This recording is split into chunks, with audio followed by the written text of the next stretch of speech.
नमस्कार, बहुत स्वागत है आपका। एनडीटीवी मध्य प्रदेश छत्तीसगढ़ देख रहे हैं आप। आपके साथ मैं हूं आसिफ शेख और बुलेटिन की शुरुआत इस वक्त की सबसे बड़ी खबर के साथ, ऐसी खबर के साथ जिसे सुनने के लिए आपके कान तरस गए होंगे, आंखें तरस गई होंगी देखने के लिए। और खबर यह है कि 12 लाख तक की इनकम टैक्स फ्री पूरी तरह से।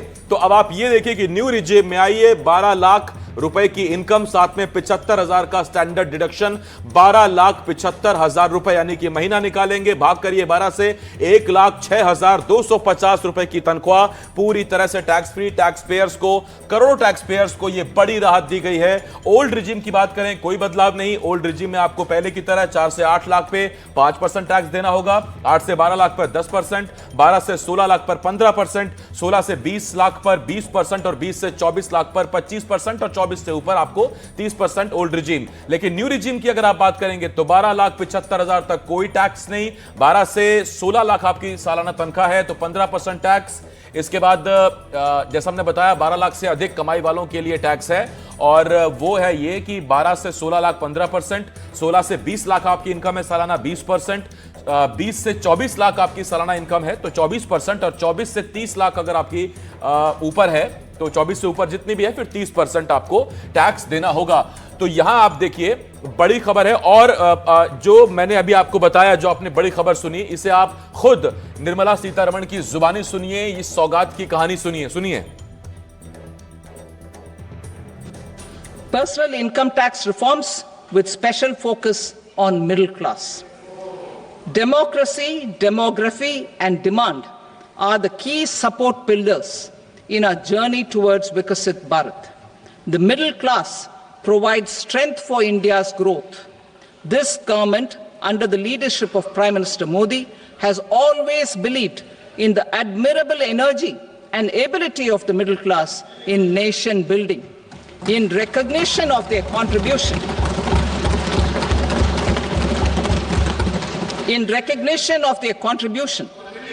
we have periodically reduced their tax burden. Right after 2014, the nil tax slab was raised to 2.5 lakhs of rupees, which was further raised to 5 lakh rupees in 2019 and to 7 lakh rupees in 2023. This is reflective of our government's trust on the middle class taxpayers. I am now happy to announce that there will be no income tax payable up to income of 12 lakh rupees.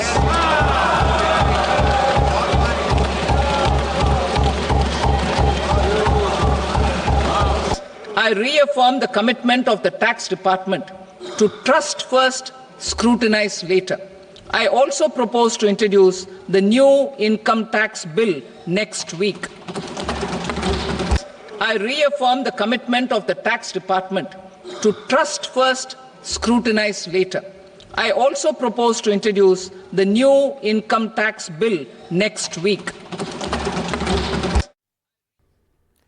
तो ये दो बयान आपने सुने केंद्रीय वित्त मंत्री निर्मला सीतारमण के, उनके दो बयान सुने। पहला ये जिसे सुनने के लिए कान तरस गए थे, एक बड़ी राहत की उम्मीद थी, और वो ये कि अब 12 लाख तक कोई इनकम टैक्स नहीं, 75,000 का स्टैंडर्ड डिडक्शन शामिल, यानी 12,75,000, 1,06,250 रुपए की मासिक आय अगर आपकी है तो कोई टैक्स नहीं। और दूसरा उन्होंने जो बड़ी बात कही वो ये कि अगले हफ्ते इनकम टैक्स विधेयक लाया जाएगा और तमाम जो संशोधन है उनको एकीकृत करके इसे और सरलीकरण किया जाएगा। और तीसरा जो उन्होंने बहुत अहम चीज कही है वो ये कही है कि अब जो आयकर विभाग है, आयकर विभाग के लिए ये निर्देश भी हैं कि बात बड़ी साफ है कि पहले विश्वास कीजिए, बाद में स्क्रूटनी कीजिए। यानी जो कस्टमर बता रहा है, इनकम टैक्स पेयर बता रहा है, उस पर पहले विश्वास कीजिए, बाद में उसकी स्क्रूटनी, छटनी, जांच जो है वो कीजिए। मैं संजीव चौधरी, हमारे संवाददाता जबलपुर के से जुड़े हुए हैं, उनके पास जाऊंगा। लेकिन चूंकि चुनाव छत्तीसगढ़ में आ रहे हैं, पंचायत त्रिस्तरीय चुनाव है, निकाय चुनाव है, उससे जोड़कर देखते हैं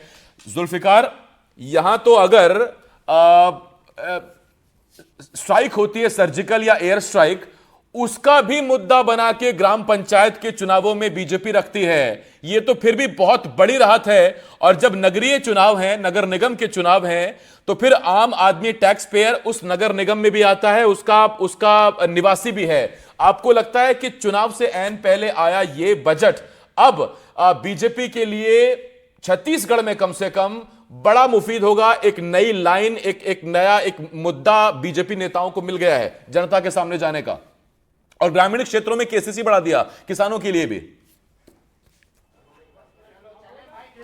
बिल्कुल आसिफ, यहाँ छत्तीसगढ़ में नगरीय निकाय चुनाव हो रहे हैं और त्रिस्तरीय पंचायत चुनाव हो रहे हैं।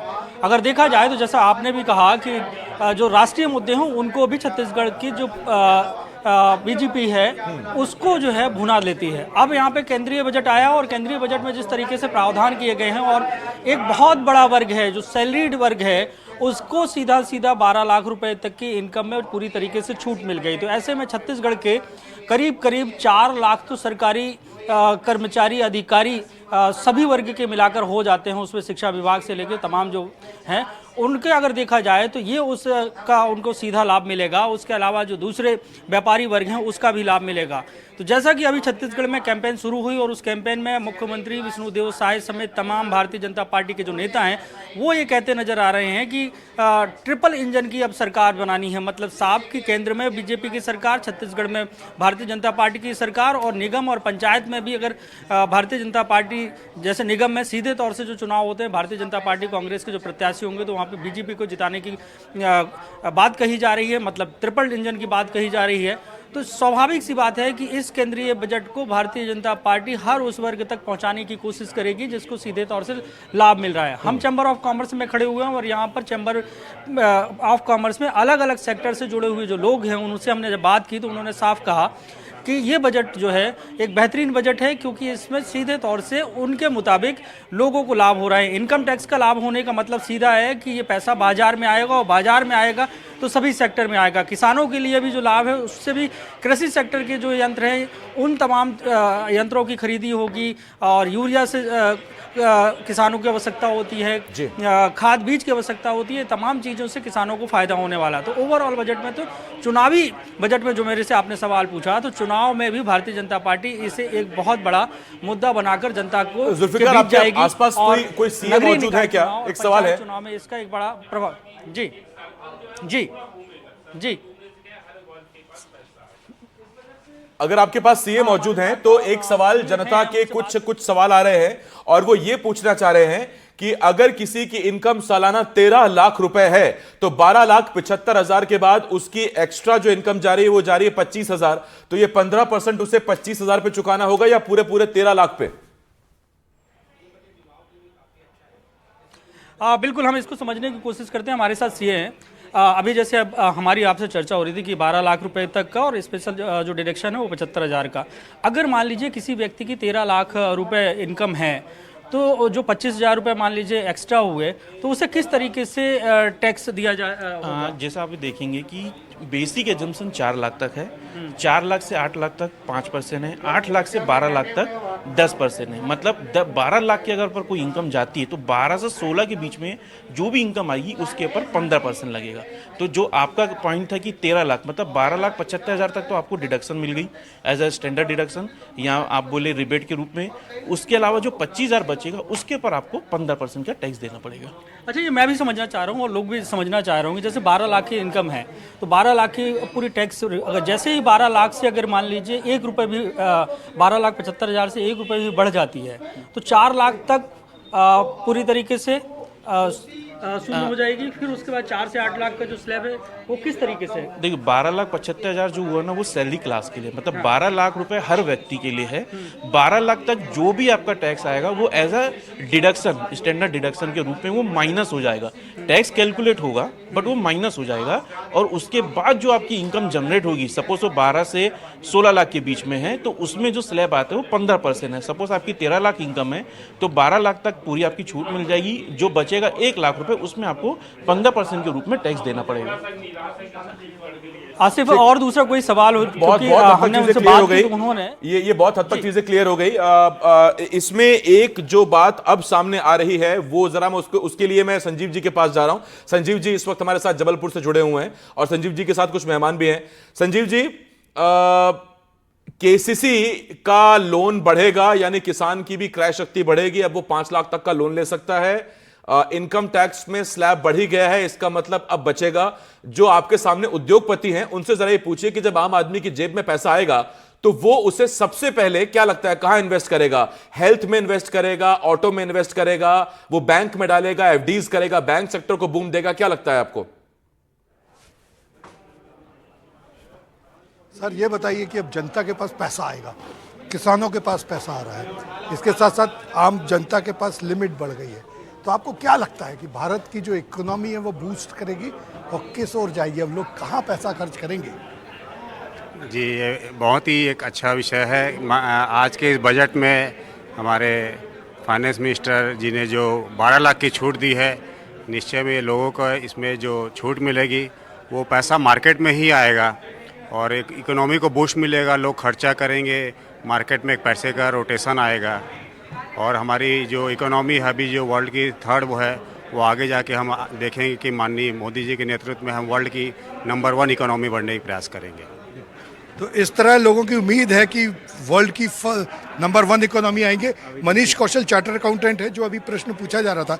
सर ये बताइए अभी क्या अनुमान है, अगर 12 लाख तक की छूट है और उसके बाद यदि 1 लाख रुपए किसी और की इनकम है ना, तो उसको 12 लाख पे टैक्स लगेगा और 13 लाख पे टैक्स लगेगा कि 1 लाख? वैसे अभी मैंने बजट देखा नहीं है, लेकिन नॉर्मली जो सेक्शन 87 का जो बेनिफिट दिया जाता है उससे तो यही होता है कि अगर 12 लाख से ऊपर जब इनकम हो जाती है तो उसके बाद फिर जो मिनिमम जो सबसे लोएस्ट टैक्स रेट है वहाँ से टैक्स लगना चालू होता है। 12 लाख या 12.5 लाख तक जो भी लिमिट है वो तो ठीक है, वहाँ तक जीरो रहेगी। लेकिन मुझे जो लग रहा है पिछले सालों में जो तरीका अपनाया गया था, तो मुझे लगता है कि 12.25 लाख पे पूरा लगेगा, ना कि 25,000 पे। मैडम, महिलाओं को बहुत सारी छूट दी है आपकी वित्त मंत्री निर्मला सीतारमण ने, उससे मार्केट बूस्ट होगा, महिलाओं के पास अब पैसा आएगा। हाँ, बहुत अच्छा है, महिलाओं के लिए बहुत अच्छा कर ही रहे हैं। इंडिया में तो है ही, महिलाओं को माता माना जाता है, महिलाओं को बहुत सम्मान दिया जाता है और वित्त मंत्री जी ने बहुत अच्छा बजट पेश किया है। Thank you. किद्रोनिया जी, आप तो लोगों का पैसा बचत कराते हैं, लोगों को LIC करते हैं और फंड में इन्वेस्ट कराते हैं, अब तो बहुत पैसा आएगा। क्या आपको लगता है कि इससे मार्केट में इन्वेस्टमेंट बढ़ेगा? जी, अब मार्केट में बहुत ज़्यादा इन्वेस्टमेंट बढ़ेगा और लोग बाग बचत करने की ज़्यादा कोशिश करेंगे। ये हमारे साथ आलम सिंह जी। आलम सिंह जी, ये बताइए कि वित्त मंत्री ने जो नया बजट लाया उससे जनता बहुत खुश हो रही है। भैया, बजट तो हम लोग तो कॉन्फ्रेंस में फंसे हुए हैं, बजट मैंने पूरी अच्छी तरह से नहीं देखा है, पर जो वित्त मंत्री करती है अच्छा ही करती है। तो ये उनको उम्मीद है, आलम सिंह जी को, उन्होंने अभी बजट नहीं देखा है, लेकिन उनको उम्मीद है कि जो भी बजट बनाती हैं वित्त मंत्री निर्मला सीतारमण, वो बेहतर और अच्छा बजट होता है। तो चारों तरफ ये लोग जो आए हैं आज रोटरी कॉन्फ्रेंस में, ये सब बजट को देखने वाले हैं, क्योंकि ये सब टैक्स पेयर हैं और सबके चेहरे पे अभी जो मैं देख रहा हूँ, सबके चेहरे पे खुशी है, सब लोग खुश हैं। निर्मला सीतारमण के लिए तो जो अभी तक कहा जा रहा था कि नींबू निचोड़ने के बाद भी 2 बूंद निकाल लेती हैं, पूरा निचोड़ देती है निर्मला सीतारमण, तो इस बार तो इन्होंने पूरी नींबू दे दी है कि आप आराम से उसका शरबत भी बनाएं और आनंद से रहें। तो इस तरह जबलपुर के लोग जो पैसा देते हैं, जो बहुत टैक्स देते हैं, ये सब इस बजट से बहुत खुश हैं। बहुत लोगों से जब मेरी बात हुई तो जो AI पे 500 करोड़ रुपए दिया जा रहा है, क्योंकि भविष्य अब AI का है, तो AI पे जो दिया जा रहा है, स्टार्टअप पे जो पैसा दिया जा रहा है, ये सब पैसा भारत की ग्रोथ के लिए बहुत लाभकारी होगा। AI के लिए जो इंस्टीट्यूट बनाए जा रहे हैं, जो भविष्य इसी का है। लोगों का कहना था कि AI के आने से बेरोजगारी बढ़ेगी, लेकिन अब जो निर्मला सीतारमण के बजट में 500 करोड़ से ज़्यादा AI के लिए किया जा रहा है, इससे अब रोजगार बढ़ेगा नहीं, रोजगार का सृजन होगा और पूरी दुनिया में। हम मनीष कुछ बोल रहे थे ठीक, ये जो AI के ऊपर इन्वेस्टमेंट हो रहा है, उससे जो एक अनुमान व्यक्त किया था कल कि लगभग AI से 7.5 लाख रोजगारों का सृजन होगा। तो कहीं एक तरफ यदि किसी का काम कम हो रहा है तो दूसरी तरफ बढ़ रहा है। ये तो एक व्यवस्था है जो ऊपर नीचे होती रहती है। तो ये लोगों के जो अंदर डर था कि AI आएगा, उससे लोगों के रोजगार का भी एनालिसिस कर रहा हूं, मार्केट भी देख रहा हूं, और जो मार्केट का जो सेंटीमेंट है वो अभी फिलहाल ये है कि करीब 419 पॉइंट यानी कि 0.5 परसेंट पर मार्केट अभी प्लस में यानी कि हरे में ट्रेड कर रहा है। लेकिन ऐसा लगता है कि पशुपेश है खरीदारों के बीच में और बेचने वालों के बीच में। जुल्फिकार मेरे साथ है। जुल्फिकार, जो एक्सपर्ट्स उनसे जानने की कोशिश करिए कि क्या इन्वेस्टर्स मार्केट के कुछ कंफ्यूज हैं, क्या कुछ कंफ्यूजन है। 0.5-0.6% की बढ़त दिखने को मिल रही है। क्या उन्हें जो ये 12 लाख तक का इनकम टैक्स का स्लैब बढ़ाया गया है उससे बहुत ज्यादा उम्मीदें नहीं है क्या? क्यों मार्केट जो सेंटिमेंट है वो बीच में ट्रेड कर रहा है, ना बहुत ज्यादा अच्छा ना बहुत ज्यादा बुरा? आसिफ, मैं यहाँ पे लोग मौजूद हैं, मैं उनसे ही पूछ लेता हूँ कि एक्सपर्ट सर, मार्केट जो शेयर मार्केट का आप यहाँ पे कोई एक्सपर्ट? हाँ सर, ये बताइए मार्केट को लेकर जो है, क्योंकि उतार चढ़ाव देखने को मिले और जिस तरीके से इनकम टैक्स में छूट मिली है, तो मार्केट में बहुत ज़्यादा बदलाव न होना क्या लग रहा है आपको? नहीं, अब अगर हमने बजट जब जैसे खोला उस समय देखा मार्केट बहुत हाई था, फिर धीरे धीरे डाउन हो गया। फिर जब लास्ट में जो इनकम टैक्स की छूट की बात हुई तो कहीं ना कहीं बजट बहुत ऊपर की तरफ गया और अब उम्मीद करते हैं कि बजट अब जो है, जो बहुत समय से उठ नहीं रहा था, अब उठने की संभावना है, बढ़ने की चांस बहुत सारी है। मतलब शेयर मार्केट में भी इसका जो है असर आने वाले वक्त में आप कह रहे हैं कि अच्छा पड़ेगा? बिल्कुल पड़ेगा, क्योंकि इनकम टैक्स में छूट मिली है, मतलब कहीं ना कहीं हर बिजनेस को ये इसमें जुड़ता है। और हमें उम्मीद है कि अभी भी मैं बजट देख रहा, शेयर मार्केट देख रहा था, कहीं ना कहीं ऊपर चल रहा है, तो अब उम्मीद करते हैं कि अब शेयर मार्केट वापस एक बार उठने की संभावना है। आसिफ, चैम्बर से जुड़े हुए हैं, अलग अलग लोग हैं, उनका ये कहना है कि अभी जो जिस तरीके से सुबह जो मार्केट है वो अप था, फिर बीच में डाउन हुआ और अब की स्थिति में और आने वाले वक्त में भी उसमें और बदलाव देखने को मिलेंगे। हमारे साथ और भी हैं। सर, शेयर मार्केट को लेकर क्या कहेंगे, क्योंकि आप लोग चैम्बर से जुड़े हुए हैं। शेयर मार्केट में जब भी बजट आता है तो उसमें कई सारे बदलाव देखने को मिलते हैं, कभी ऊपर कभी नीचे। आज को लेकर क्या कहेंगे? देखिए, शेयर मार्केट में इतना ज़्यादा नहीं समझता, लेकिन देखते रहते हैं। शेयर मार्केट बहुत हाई लेवल पे चलते हैं। आज हम देख रहे थे जब, तो शेयर मार्केट नीचे नीचे नीचे और सिर्फ नीचे गया, और अभी जब मेरी तुरंत की जानकारी, अभी स्थिर पड़ा हुआ है। ये शेयर मार्केट टोटल अगर मैं बोलूँ, जो मुझे बोलना चाहिए नहीं बोलना चाहिए, एक सट्टे के समान होता है। ये ऊपर में क्या खेल करते हैं पता नहीं। हम लोग मध्यम वर्ग के लोग हैं, हम लोग इन चीज़ों को नहीं समझ। हम तो ये समझना चाहते हैं कि अगर 10,000 करोड़ रुपया आम मेरे जैसे अब अपना जो हमारे युवाओं के लिए घोषणा की गई है, वह धरातल पे उतरना चाहिए। बैंक वाले इतना घुमाते हैं कि अब ये MSME का नियम है कि आपको बगैर ब्याज के अपना बगैर गारंटी के दिया जाएगा, लेकिन आप पिछला अगर रिकॉर्ड देखेंगे तो ये कितने लोगों को इन्होंने ये पैसा दिया। बैंक बोलते ऊपर से क्या, ऊपर से बोल दिया गया, हम पैसा कहाँ से दें। इस पे एक बाकायदा कमेटी बना के इस पे एक अपना वॉच करना चाहिए। और जो मोदी जी की एक सोच है कि युवाओं को रोजगार मिले, जब पैसा मिलेगा तो रोजगार मिलेगा ना, पैसा ही नहीं मिलेगा और वो घोषणा बन के रह जाएगा, तो इससे मतलब मैं नहीं समझता कि हमारे देश को संवारने में अवसर मिलेगा। बिल्कुल तजुर्बे वाली प्रक्रिया है। जुल्फिकार, मैं लौट रहा हूं आपके पास। संजीव जी भी हमारे साथ हैं, लेकिन अब बजट पर प्रतिक्रिया शुरू हो गई। केंद्रीय गृह मंत्री अमित शाह ने इस पर क्या कहा है आपको सुनवा देते हैं। और ये अमित शाह का ये पोस्ट है सोशल मीडिया एक्स पर, उन्होंने लिखा है और उन्होंने लिखा है कि बजट शानदार है, आम आदमी के भले के लिए है, विकास की रफ्तार बढ़ेगी, हर वर्ग को आगे बढ़ाने के लिए इस बजट का ख्याल रखा गया। तमाम चीजें अमित शाह ने अब से कुछ देर पहले पोस्ट किया है और सोशल मीडिया एक्स पर उन्होंने ये बातें लिखी हैं। तो ये अमित शाह की प्रतिक्रिया हमने आपको बता दी है। इससे पहले अब आप उन संकेतों को समझिए जो पीएम मोदी पिछले 2-3 दिन से दे रहे थे। आपने देखा कि उन्होंने कहा था कि नारी शक्ति का गौरव बरकरार रहे, युवा महिलाओं उनके लिए किया जाएगा, ट्रिपल I का उन्होंने फॉर्मूला दिया था। तमाम चीजें और उन संकेतों के अनुरूप ये बजट रहा और इस बजट के बाद से प्रतिक्रियाएं लगातार आ रही हैं और अब इन प्रतिक्रियाओं को हम आपको दिखाएंगे। बजट पर केंद्रीय गृह मंत्री अमित शाह की प्रतिक्रिया आ गई है। सोशल मीडिया प्लेटफॉर्म एक्स पर उन्होंने लिखा है, बजट विकसित और भारत के निर्माण का ब्लूप्रिंट है। बजट मोदी के आत्मनिर्भर भारत का रोड मैप है। और उन्होंने ये 2 बड़ी बातें कही हैं।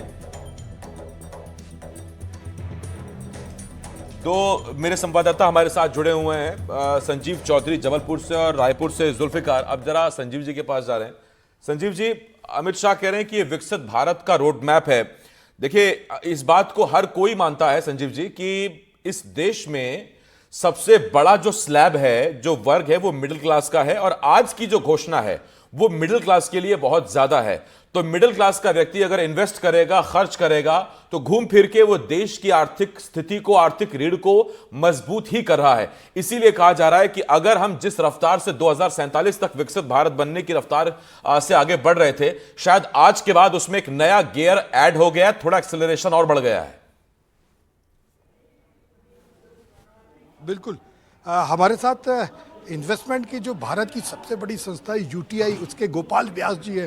गोपाल जी, ये बताइए, हमारे अमित शाह जी ने कहा है कि अब लोगों के पास पैसा आ रहा है, इन्वेस्टमेंट बढ़ रहा है, बाजार भी बढ़ रहा है, तो आपको क्या लगता है कि जब मिडिल क्लास के पास पैसा आता है तब वो इन्वेस्टमेंट के लिए आपके पास आते हैं? बिल्कुल, ये बहुत बड़ी अपॉर्चुनिटी हमारे लिए। और जिस तरह से वित्त मंत्री जी ने टैक्स की रिबेट बढ़ाई है, कहीं ना कहीं डिस्पोजेबल इनकम बढ़ेगी, आम आदमी के हाथ में, स्पेशली मिडिल क्लास फैमिलीज़ के हाथ में एक्स्ट्रा पैसा बचेगा। और जैसा कि हमें सिखाया गया, ये पैसा कहीं ना कहीं इन्वेस्टमेंट के थ्रू जाता है।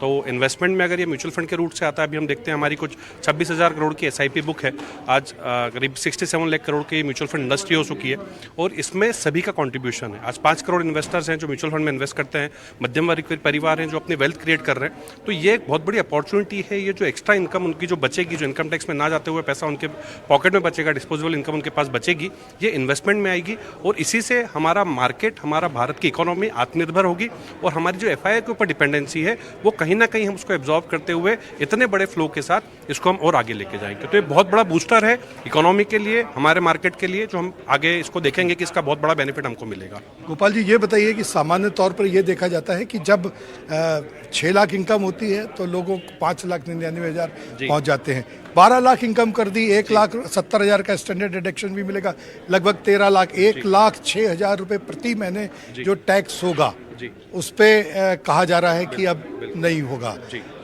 तो आपको ऐसा लगता है कि अब 1 नंबर की रकम मार्केट में ज़्यादा आएगी तो आपके फंडों में, मतलब म्यूचुअल फंड्स में आएगा? जी, देखिए, पहले ऑप्शन कम थे, उतना ही आदमी शो करता था जितना लिमिट है। अब चूंकि लिमिट बढ़ा दी गई है तो वाइट में, एज यू टोल्ड, कि ज़्यादा इनकम, टैक्सेबल इनकम लोग दिखाएंगे। और जब भी इस तरह का इन्वेस्टमेंट होता है, ये उसी तरह के इन्वेस्टमेंट में जाते हैं जहाँ पे आप easily with all the regulatory reforms आप इन्वेस्टमेंट कर सकते हैं। सबसे ज़्यादा रेगुलेटेड म्यूचुअल फंड है, इसमें सारे डॉक्यूमेंट आपके लगते हैं, अनलाइक रियल एस्टेट, गोल्ड, जहाँ पे शायद फिर भी आप इस तरह से इन्वेस्टमेंट कर सकते हैं। लेकिन ज़्यादा वाइट इनकम बढ़ने से ज़्यादा ये पैसा डायरेक्टली इकोनॉमी में आएगा और उसका बेनिफिट ओवरऑल मार्केट को हमेशा मिलने वाला है। डी शर्मा जी, आप भी इन्वेस्टमेंट इंडस्ट्री से संबंध रखते हैं, ये बताइए कि मार्केट में अब गोल्ड के रेट भी बढ़ेंगे, गोल्ड SIPs भी बढ़ेंगी और जो म्यूचुअल फंड्स में भी लोग जाएंगे। यस, तो म्यूचुअल फंड्स में जो पैसा आएगा, म्यूचुअल फंड जैसा कि लोग जानते हैं कि सिर्फ इक्विटी के लिए होता है, इक्विटी के लिए नहीं होता, वहाँ बुलियन भी अवेलेबल है बहुत आसान तरीके से।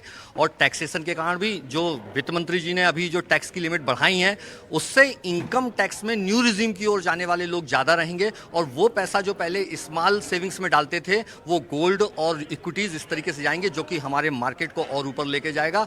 मेरे को लगता है कि आगे के सालों में हमारा जो आज 53 ट्रिलियन का म्यूचुअल फंड का मार्केट है वो 100 ट्रिलियन से ऊपर होने के चांसेस हैं। और बहुत अच्छा, ग्रेट, बहुत दिनों से बहुप्रतीक्षित था कि हमारे जो मध्यम वर्गीय या उच्च मध्यम वर्गीय जो लोग हैं और जो हमारी एक इकोनॉमी क्लास में मध्यम वर्गीय के पास आने वाले लोग थे, वो इस छूट के कारण मध्यम वर्गीय या निम्न मध्यम वर्गीय से ऊपर आने की कोशिश करेंगे और ये बहुत अच्छा कदम है। और आगे मार्केट, आगे गोल्ड जो है वो यहाँ से ऊपर जाने के चांसेस जो हैं वो इक्विटी जैसे ही लगते हैं। गोपाल जी, लेकिन ये बताइए कि जब मार्केट बढ़ता है, लोगों को आसान मनी मिलने लगती है, तो बहुत सारी वो कंपनियां जो कुछ नहीं कर रही हैं, जिनकी वेल्थ नहीं है, जो कुछ नहीं करती हैं और लोगों को आसान पैसा दिखने लगता है ना, तो ये तो मार्केट के लिए भी खतरनाक है। नहीं, लेकिन अगर आप म्यूचुअल फंड के थ्रू बात करेंगे, मैं अगर एज ए एक्सपर्ट बात करूं, म्यूचुअल फंड से रिलेटेड हूं, तो हमारे यहाँ पे पहले फंडामेंटल पे चेक किया जाता है। एक अजागरूक इन्वेस्टर जिसको जानकारी नहीं है वो कहीं भी पैसा डाल सकता है इस तरह के प्रलोभन में आकर। लेकिन हमारे जो फंड मैनेजर्स होते हैं वो एक्सपर्ट होते हैं, उनकी पूरी रिसर्च होती है, रिसर्च एनालिस्ट की टीम हर कंपनी का पूरा रिसर्च करती है और सारी श्योरिटी के आज बांधनी भी वो पोर्टफोलियो का पार्ट बनता है। तो म्यूचुअल फंड के रूट से अगर आ रहे हैं तो इस तरह की किसी भी प्रलोभन में आपको जाने की जरूरत नहीं है। और एक अच्छा एग्जिस्टेंस आज म्यूचुअल फंड कंपनी का UTI पिछले से 60 सालों से देश की सेवा कर रही है, प्राइवेट कंपनीज पिछले 30 सालों से उसमें है, और हमने देखा है काफ़ी वेल्थ क्रिएट हुई है म्यूचुअल फंड के थ्रू, और जितनी ट्रांसपेरेंसी यहाँ पर है उतनी कहीं पर नहीं है। तो जितना पैसा आप दे रहे हो उसका पाई का हिसाब कहीं ना कहीं आपको फैक्ट शीट के माध्यम से हर महीने मिल जाता है। तो मैं इस पर लौट रहा हूं आपके पास संजीव जी, मेरे सहयोगी जुल्फिकार रायपुर से हमारे साथ जुड़े हुए हैं, उनके साथ कुछ मेहमान भी हैं। जुल्फिकार, चार्टर्ड अकाउंटेंट्स का काम भी बढ़ जाएगा और पारदर्शिता इस तरह से बढ़ेगी कि सरकार ने 4 साल का आईटीआर फाइल करने की छूट दे दी है। आप पिछले 4 साल का आईटीआर अगर नहीं भर पाए हैं और आप कोई होम लोन या कार लोन अगर लेना चाहते हैं और बार बार आपसे कंपनी कह रही है कि आप आईटीआर लाइए, 2 साल का 3 साल का आपके पास है नहीं, तो अब मौका है 4 साल का आईटीआर आप भर सकते हैं। तो आप इससे पारदर्शिता भी बढ़ेगी, चार्टर्ड अकाउंटेंट्स का भी काम बढ़ेगा, उनकी भी आय अच्छी होगी, अगर कोई चार्टर्ड अकाउंटेंट है आपके आसपास तो। जी, हमारे साथ चार्टर्ड अकाउंटेंट मौजूद है, क्योंकि चैम्बर ऑफ कॉमर्स में खड़े हैं। यहाँ पे बहुत सारे जितने लोग हैं वे व्यापारी भी हों, चार्टर्ड अकाउंटेंट भी। आप भी चार्टर्ड अकाउंटेंट हैं। जो 4 साल का जो इनकम टैक्स भरने की छूट दी, तो इससे किस तरीके के लाभ होंगे? अगर जैसे मान लीजिए अब 2025 चल रहा है और कोई 2022 का भी भरना चाहता है, तो किस तरीके से इससे फ़ायदे मिलने वाले हैं लोगों को? सर, इससे फ़ायदा ये मिलेगा कि अगर आपका कुछ इनकम छूट चुकी है और आपने पहले नहीं शो की थी, आपने रिटर्न डालना है भूल गए किसी भी कारणवश, तो अब अभी तक जो प्रावधान था 2 साल का था, अब आप उसको 4 साल के भी रिटर्न भी डाल सकते हैं। जो भी अपने कर है आप खुद से सेल्फ असेसमेंट में टैक्स पे कर सकते हैं। नोटिस आने के पहले आप खुद डिक्लेयर कर देंगे तो जो पेनल्टीज है 0.4 का फिस्कल डेफिसिट